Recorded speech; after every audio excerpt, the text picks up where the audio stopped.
talked ad nauseum about the big Week 18 matchup now that will take place. Baltimore at Pittsburgh will be a barn burner because they know each other. Yeah, I mean, it's going to be a barn burner. I think the biggest thing is who's going to be healthy, who's going to be playing in this game. We know DK Metcalf has been suspended. Yep. Darnell Washington evidently broke his arm. I don't know what extent that's going to have on his impact or even be able to participate in this game. Right. Those are two of the main characters that you're talking about on the offensive side of the ball. For sure. T.J. Watt. Talking about him. His availability. They've been pretty good at that outside linebacker position. So if he's not 100%, I'm not so sure I would put him in there because I think they've been fine. The other side of it, to me, that's the most interesting. Lamar Jackson, Tyler Huntley, Snoop. Who do you go with? I mean, we don't know the status right now of Lamar, right?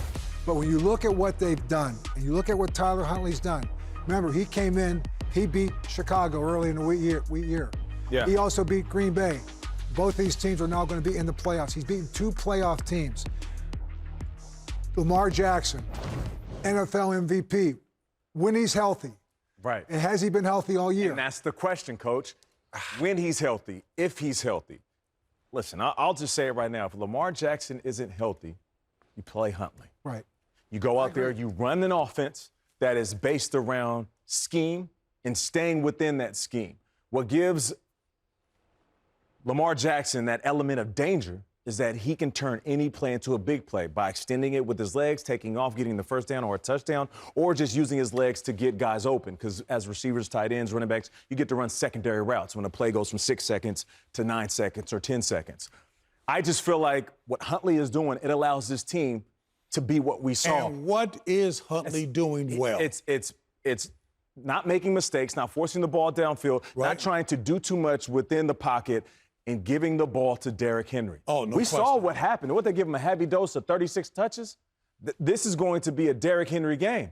And if you're playing up against the Steelers in Pittsburgh, winner takes all for the title, old school, beat-em-up football, I want to lean on my running back. And when he wasn't doing that, I even asked my quarterback to make sure I was seeing it correctly.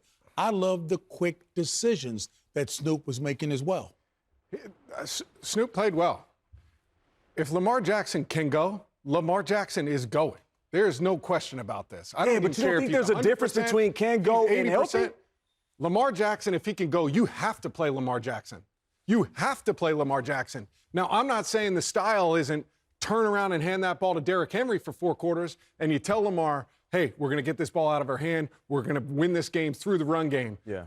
But if Lamar Jackson's available and ready to go, and he's somewhere near being healthy enough and ready to go, in my opinion, you have to play Lamar Jackson. He is one of the best athletes. He is one of the best quarterbacks we have ever seen. Yeah. And I just trust in those kind of games where you are on, everything is on the line, you have got to play those kind of guys. So I like what they did. Got to play your get superstars. It. I feel you on that. Hey, we're 16 of 20 for 100 yards for Snoop, and that's no disrespect to him. That's what he was asked to do. He did a good job out there.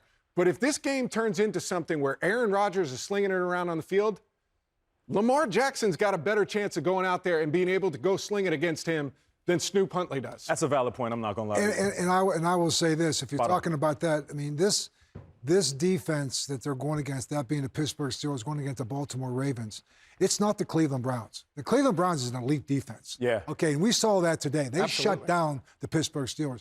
The Baltimore Ravens will give up yards. I think it could turn into a shootout. Right. And the other question you have with this, let's go back to it.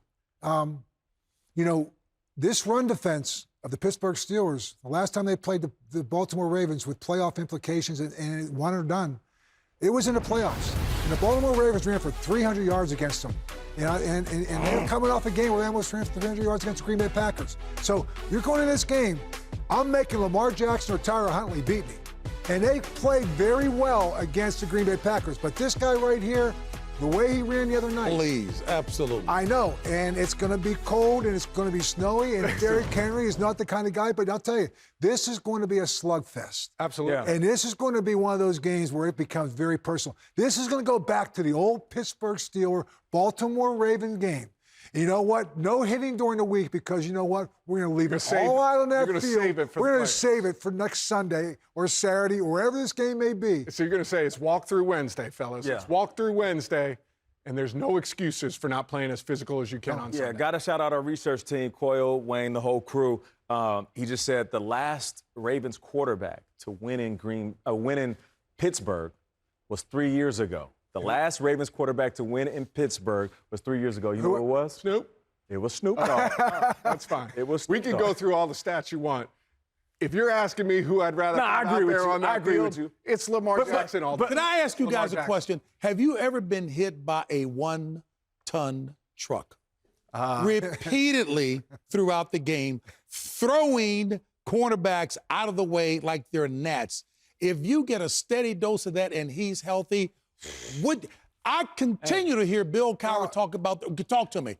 Not to mention, you're controlling the ground, you're controlling the clock, and you're controlling Aaron Rodgers being on the field or not when you can run the ball like they just did against Green Bay. Yeah, the only thing that I think is a concern if I'm sitting there in Pittsburgh is I don't have DK Metcalf. This was the one guy that took the top off the back. He took the top off that. I mean, that deep ball was a big part of that 3-game winning streak was the deep ball. Darnell Washington was the outlet. Come on. Gainwell was the guy who gave you big plays. I'm telling my linebackers, my DBs, smother those wide receivers, make one of these wideouts beat you. And those two guys probably aren't going to play in this game. So I think that is a huge, huge part of this thing right now. So, you know, again, this is not the same Cleveland Brown defense. This Baltimore defense is vulnerable. If you look at the number of weapons that each of these offenses is going to come into the game with, the advantage is on the Baltimore side. Yes. You've got Derrick Henry running the football. You've got Zay Flowers, who's able to do it. Mark Andrews. You've got more pieces on the Baltimore side. That's for sure.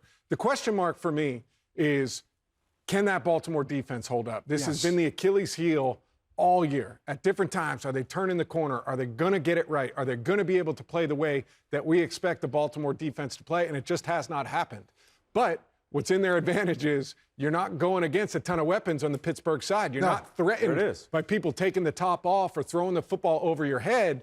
You can bring those guys down a little bit more to be able to support the run. I think this is a game, if I'm the Pittsburgh Steelers, I impose my will on the line of scrimmage. Because I think on the line of scrimmage, this is a better defensive front than they've had in years past. I think Harmon, Hayward, they are playing very good football. They're playing good right now. They shut down that running game of the Detroit Lions. So they're going to say, bring on Derrick Henry. The question I have is on the offensive side, who are you going to take advantage against that Baltimore defense that can make the big plays for you? He tried to take some shots today, and it didn't work. I know. And so is it Frymouth? Is it Jonnu Smith? Is it Scotty Miller? Like all of a sudden, it's got to be Gainwell, and it's got to be the running game. Yeah. The running game we saw against the Detroit Lions. But that also was there because you had some deep plays with DK Metcalf. Yes. So you got to keep taking your shots. I love Kenneth Gainwell, but Kenneth Gainwell is not a Bijan Robinson or a Christian McCaffrey or one of these guys where you can put the entire game on them. Right, where you can put the pass game through them. You can put the run game on. He's a fantastic player, but he's different from those guys. The guys I go to right now that we talked about beginning of the season, Jonnu Smith and Pat Frymouth. Yeah.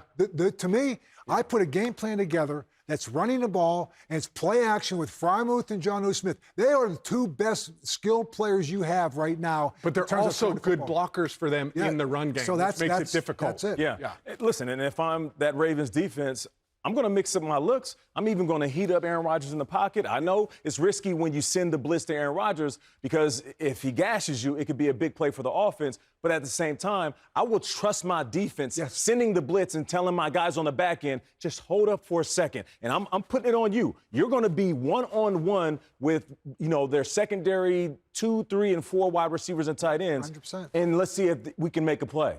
This is going to be a battle of not only the trenches, but also play calling when it comes to defensive coordinators. Yeah. Do we have a name for Lamar? I remember back in the day we had the Nigerian Nightmare. Christian Okoye? Christian Okoye. Yeah. I mean, Derrick Henry is as close to that. He is throwing DBs out of the way. He's the king. King Henry. He's a terror on turf. Terror on turf. Hey, Nate, and you just said King what? King Henry. Hey.